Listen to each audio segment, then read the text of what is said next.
Good day, everybody. Today, a new edition of our lecture is brought to you, and the topic we are going to treat today is on chemical equilibrium, and our presenter is going to be Said as usual. Chemical equilibrium is just something like, equilibrium is an English word. That means a balance when you have two sides and something is demarcating the two sides. So when you have balance in the two sides, that is what is called equilibrium. So chemical equilibrium now in this case, in terms of chemical content, in terms of the mass, the product, and the yield of the product side and what is reacting. When you have a balance, that is what is called chemical equilibrium in a layman term. So we are going to explain the technical term of what is called chemical equilibrium in a short while. But before we explain, let us glance through our learning objective for today. So what is called the reversible reaction? That is the first thing we should understand before we understand the concept of what is called chemical equilibrium. Then another one is the concept of dynamic equilibrium. After understanding what is called the reversible reaction, we should go ahead to explain what is called equilibrium, then dynamic equilibrium, then what makes it different from other equilibrium. Another one is the factors that affect the equilibrium position, and again, how do they affect them? There are some factors that affect equilibrium position. That is after you might have understood what is called equilibrium, dynamic equilibrium. So there are factors that affect those equilibrium position. Then we explain the effect of each of these position. How do they affect? Let us assume that a factor A now affects equilibrium position. So in what way? How? What is the mechanism? That is what this point, the third point, is trying to say. So this is our picture. It's a reversible reaction. It's a reaction before and a reaction after. If you look at the equation that is underneath of each of them, the first one is copper sulfate hydrate, hydrated copper sulfate. So if we heat it, this element of water of crystallization is driven off, as we have discussed when we are discussing salt. We say some salt are hydrated. This water of hydrated does not mean they are in solution, but the element of water, the water molecules, are embedded in the interstitial atoms in the structure of these compounds. So it doesn't make them to be solution, but just hydrated. So when you now heat this copper sulfate now, this water is different enough. That is what we have here. This and this copper sulfate is now anhydrous. So initially, before it was heated, the substance was blue in color. So if it is heated, the water is going gradually. That is when you are seeing white here now. Seeing white here. So that reversible aspect of it is that after driving all the water, we expect that we have a whitish color. The salt now becomes white. So if some water is now being dropped into it, anyway the water is now dropped, you see the color blue. So if the water is now has covered every aspect of it, the color now turns back to blue. What have we done? Initially we are coming from blue color. We drive away the water, it becomes white. Then when we turn it back to blue, we add that water again. That is what's called reversible. Reversible, reverse. You go back to where you are coming from. It is reversible reaction. So this is a big aspect of chemical reaction. This reversible reaction is, in fact, many reactions in industry, whether chemical industry or petrochemical industry or petroleum industry, they are very reversible. That is why we need to get the concept very clearly and understand how we can maximize our product.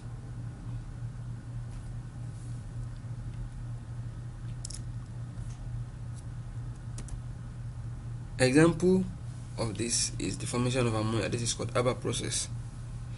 When you have nitrogen reacting with iron, reacting with hydrogen to form ammonia. Iron was used as a catalyst, as we have discussed it in the last lecture. The lecture on the rate of chemical reaction.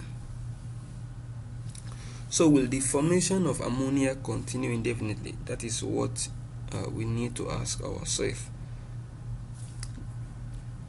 Of course, the answer is no. Because of this sign that is in front, it means the reaction can go forward. At the same time, it can reverse itself. Having known that, so the answer to this is not clear, that the formation of ammonia cannot go indefinitely. And it is just a forward reaction now. So the formation of ammonia will be governed by how much of these reactants are present, depending on which one is limiting, which one is excess.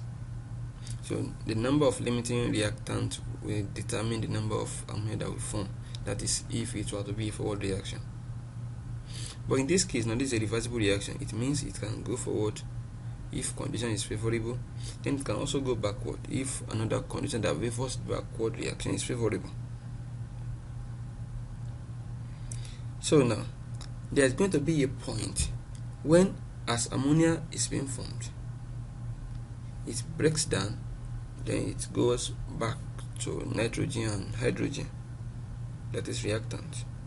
At that particular point is what is called dynamic equilibrium.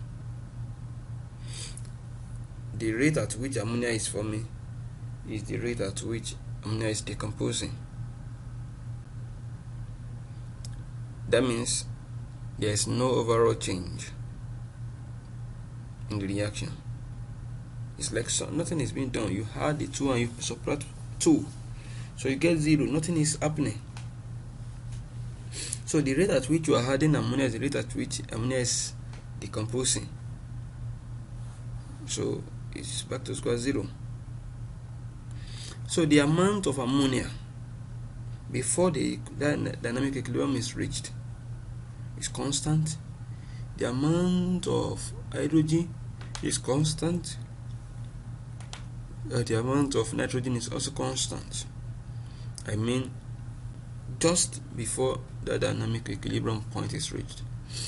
After the equilibrium point is reached, ammonia decomposes to form reactant. Reactant now combine together to form product. So it means there is balance between the reactant and the product. That's what's called dynamic equilibrium. Static equilibrium is like nothing is happening. So nitrogen does not react. Hydrogen does not react with nitrogen to form ammonia, and ammonia is not breaking down. And that one will not happen in chemical reaction. That is why in chemical reaction we are more interested in dynamic equilibrium. So, but dynamic means there is continual change. That's what's called dynamic, as opposed to static that I just explained now. Ammonia molecules continually break down where the new ones are formed. So it doesn't mean that nothing is happening per se, but in overall change, nothing is happening. So in a closed system, when you have a reversible reaction, it reaches a state of dynamic equilibrium. It means the forward reaction and backward reaction they are happening at the same pace. So we don't have any overall change. I've explained that before. So this now poses a very serious challenge to the industry. Example is the ammonia that we just use as an example now. Nitrogen reacting with hydrogen to form ammonia. In an industry where you want to produce ammonia from these two reactants, and you know the reaction is a reversible reaction in such a way that the production of ammonia, the yield of ammonia, is not continuous. indefinitely. It's not a continuum. What are we going to do? You want to maximize your yield, and you know that at a particular point the yield of that product you want to maximize will be decreasing when that dynamic equilibrium point is reached. So the ammonia will be breaking down to form the reactant back. So how do you play around the variables to get the maximum yield with little energy or optimum energy? That is what we want to discuss.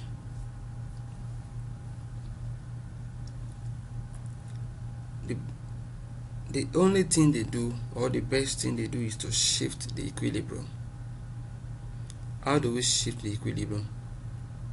You want the equilibrium to be faster, or you want it to be delayed? If you want it to be faster, that means you expect more product.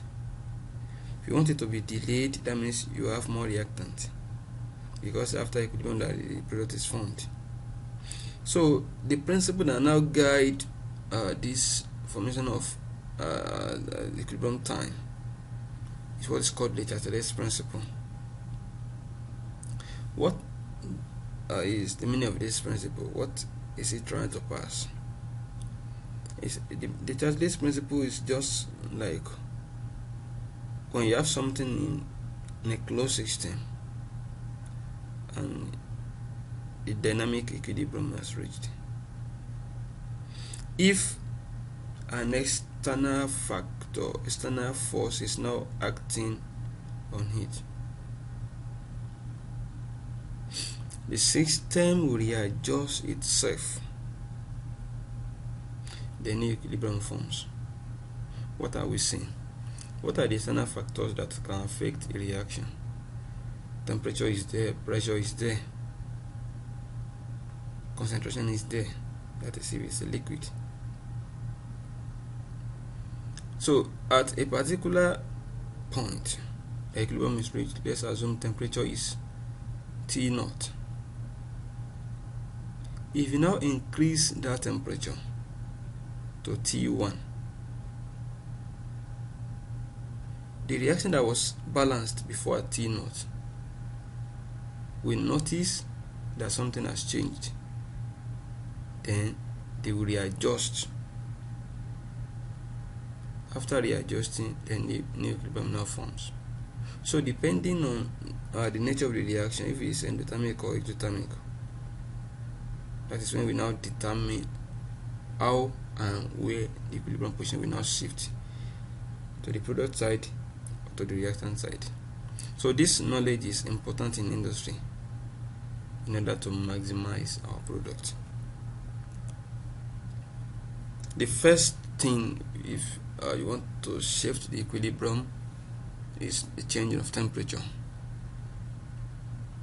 And again, before we discuss this,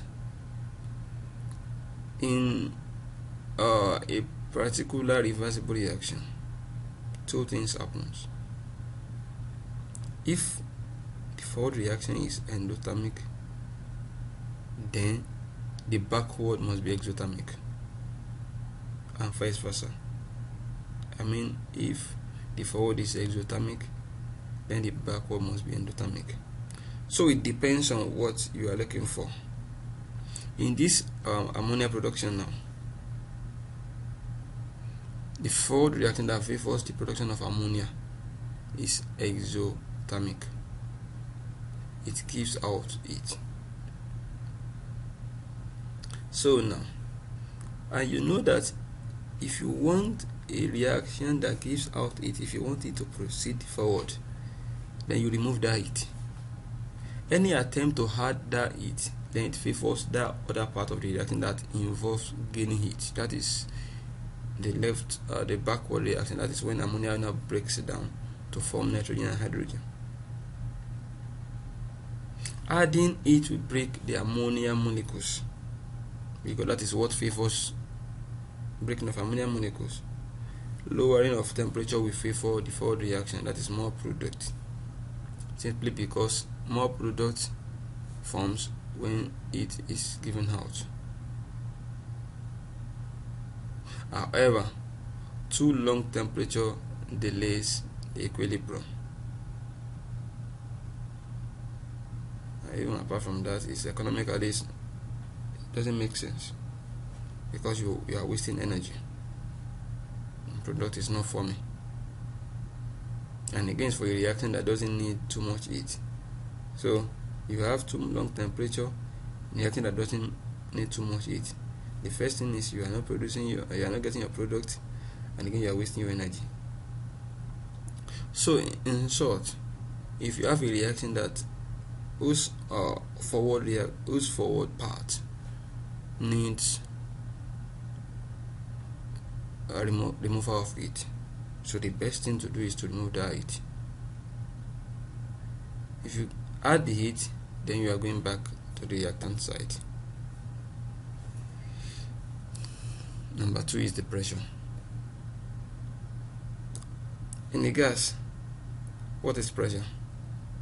Pressure is just the collision between the molecules of the gases and that of the wall of the container. So if you have more molecules, you have higher pressure, because they will bombard themselves more with one another and with the walls of the container. If it were to be a liquid, if you increase the concentration, you increase more molecules. So when pressure is increased, the equilibrium mixture acts to oppose this, that is, more ammonia forms. I'm still referring to that ammonia formation. We're going to use it for our example throughout, so as to get the clearer picture. If you increase the pressure now, if you go back to this reaction now, if you increase the pressure, definitely according to the Chatelet's principle, the equilibrium must shake. So now, which direction will it go? Is it to the product side or to the reactant side? So if you look at this, which one has more molecules? From Avogadro's principle, molecule and mole are more or less the same. So this is 1 mole of nitrogen, this is 3 mole of hydrogen, so making 4 molecules of reactant. So this is 2 molecules of product. So if you want to get more product by adjusting pressure, you increase that pressure. If you increase the pressure, the reaction shifts to where the molecules are fewer, where they are less. I believe you understand what I'm saying. Let me repeat myself. This is 4 molecules in total. This is 2 molecules in total. So if you increase the pressure, the equilibrium shifts to where we have fewer molecules, in this case product. So now in our reaction here, if you want more ammonia, you increase the pressure, because it is ammonia side that you have fewer molecules. In some cases it is not like that. Equilibrium shifts to direction with lower volume, that is lower molecules, when pressure is increased. Another way you can understand this is using Boyle's law. You know that the more the volume, the less the pressure. And vice versa, if you have more volume, you have less volume, more pressure. So now you have more mole here, that is more volume. Lower, to go to the product side, is lower volume. So from that Boyle's law, you need higher pressure. So I've explained it in 2 ways. The first one is, if you want to adjust the pressure, increase in pressure shifts the equilibrium to the side that has lower volume, has fewer molecules. That is the first one. The second one is, increase in pressure favors the side that has lower volume, from Boyle's law. I think that is okay. Another one is, remove the ammonia in this case. So it's generally remove the product. If you remove any of the products, maybe you have more than one product, you remove any of them, or you remove both of them. If you are removing them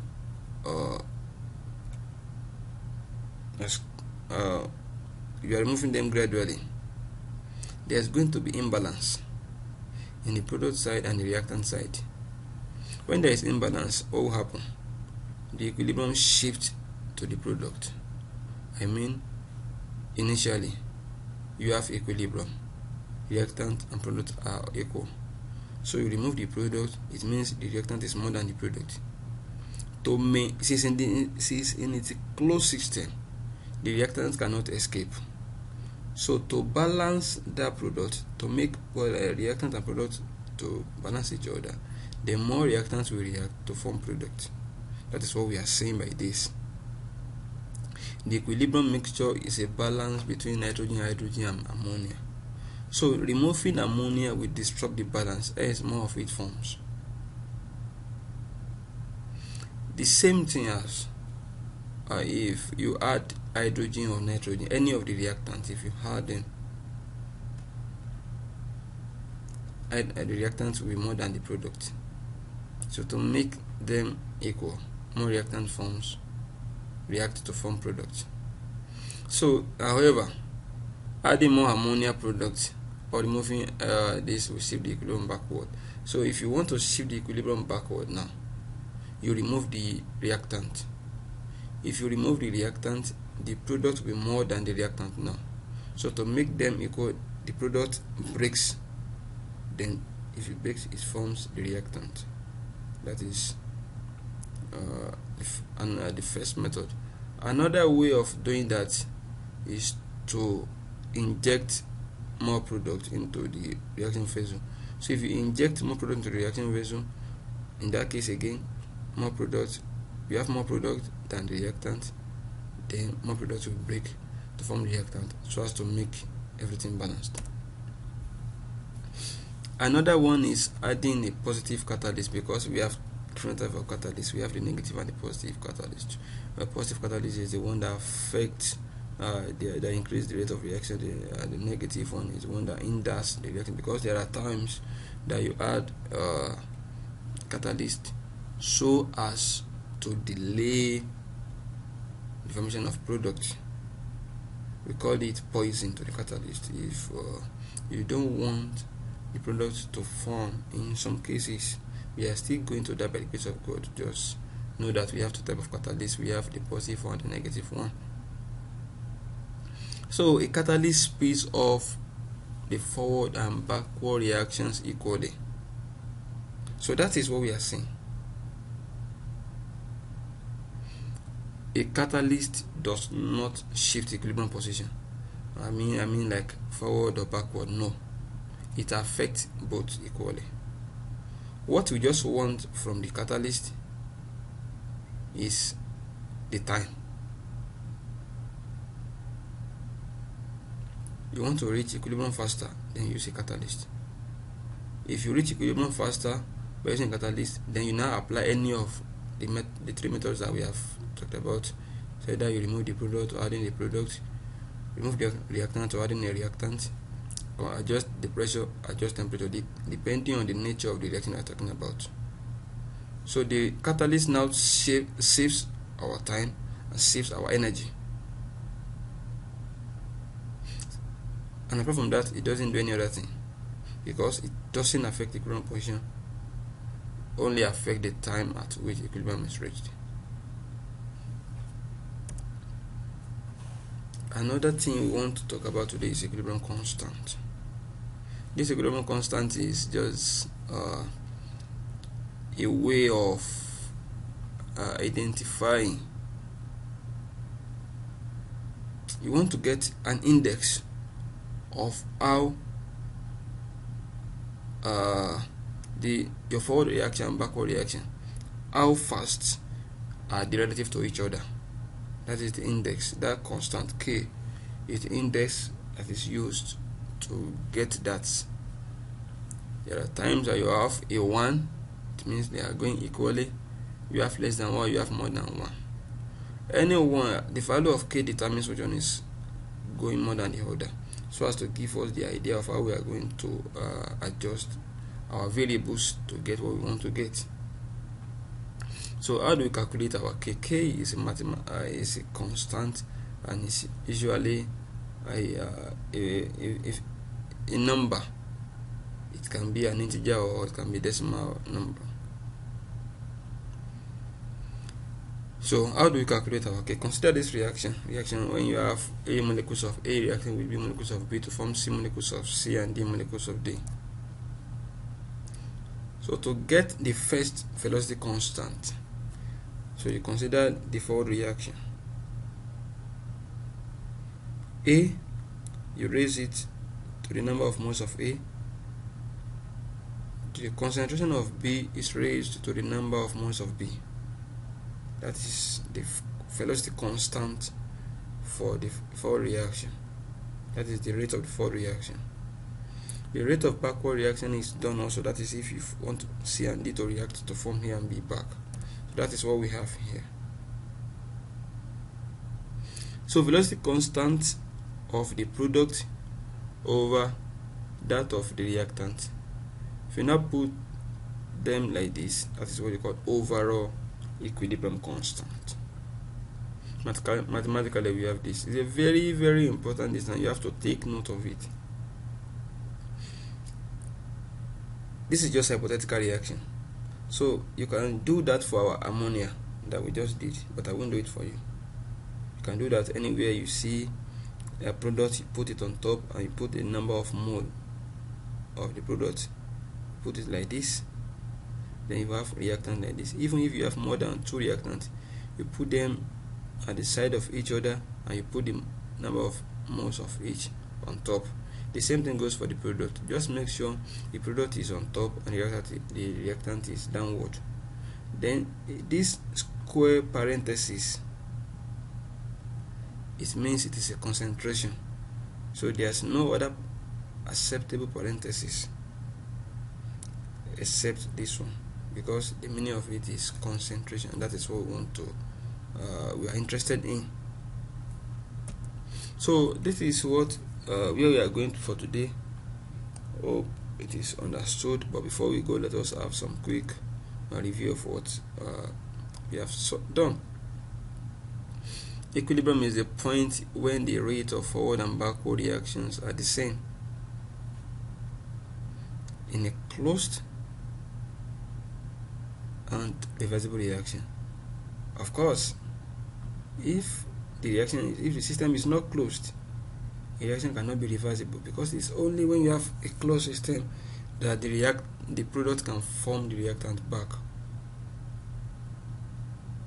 If it's an open system, the molecules will have escaped. So when you have that reversible reaction at equilibrium, whose position changes when the conditions are changed. Yes, temperature, pressure are among the factors that affect the position of equilibrium. And again, let me explain the effect of temperature in exothermic reaction.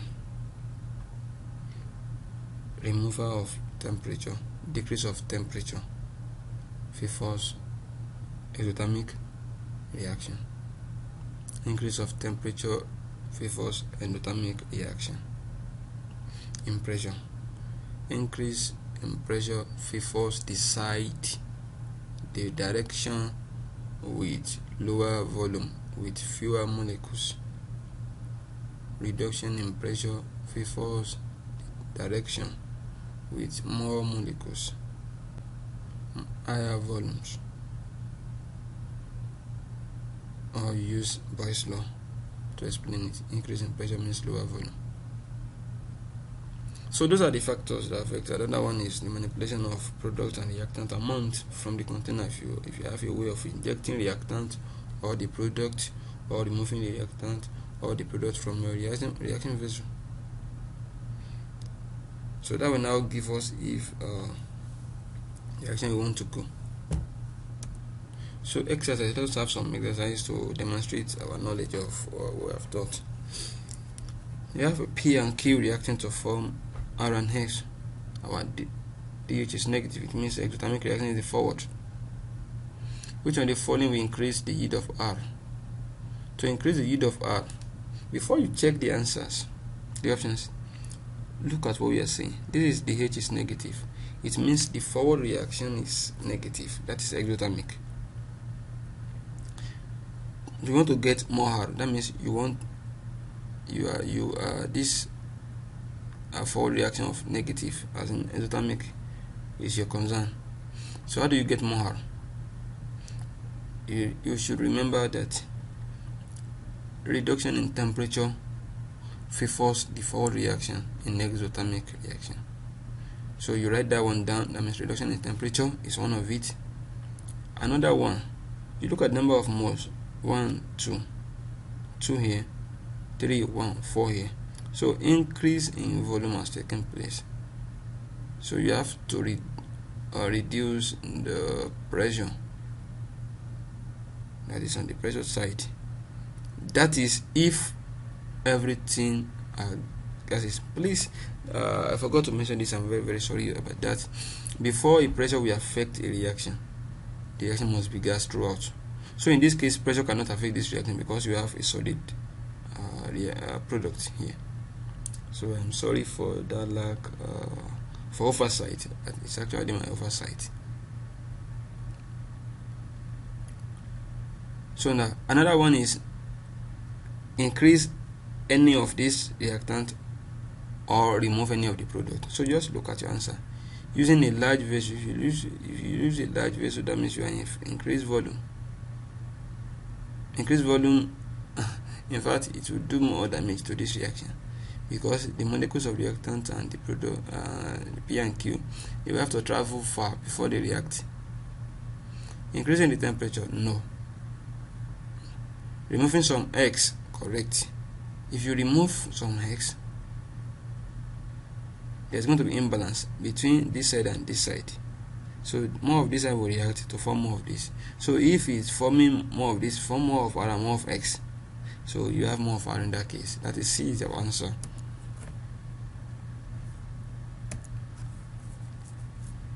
And again, adding positive catalyst does not affect the position of equilibrium.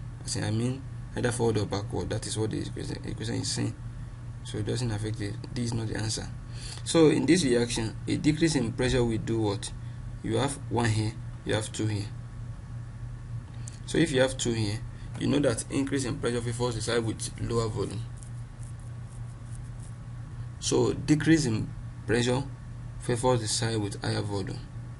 So if you increase the pressure, if you decrease the pressure, then what happens? So you favor forward reaction. Increase the yield of PCl, no. Decrease the reaction, no. Increase the yield of PC3, yes. Option C. Decreasing pressure will favor the side with higher volume. Another one is if an equilibrium reaction has a DH to be more than 0, that is a endothermic reaction. The reaction will proceed favorably in the forward direction at high temperature, any temperature, low temperature, minimum temperature. You know it's high temperature because our DH is positive. In this reaction now, in the endothermic reaction above, more product formation will be favored by a dash. More product, you have to look that before you check my answer. More product, you know this is a gas. If you want to get more product, you see that you increase the pressure or you reduce the pressure. Ordinarily, you have increase in volume, so that will get your answer.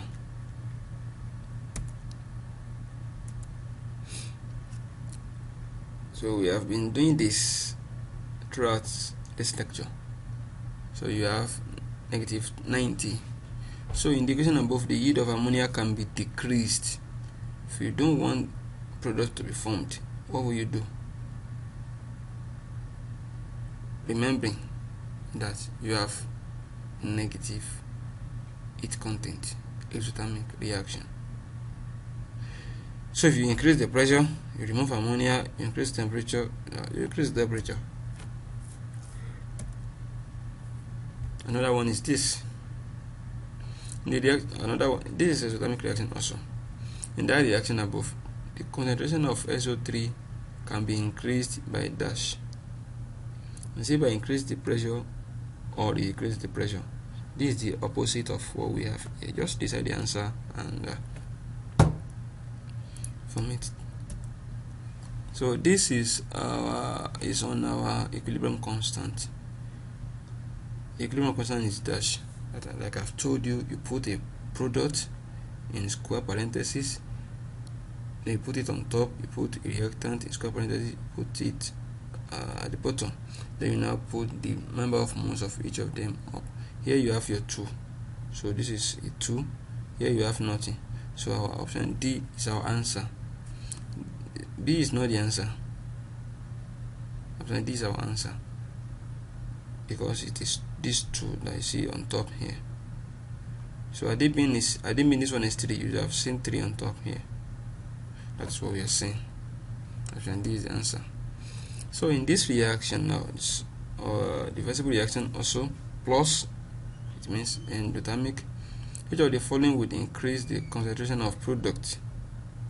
Decreasing the concentration of N? No.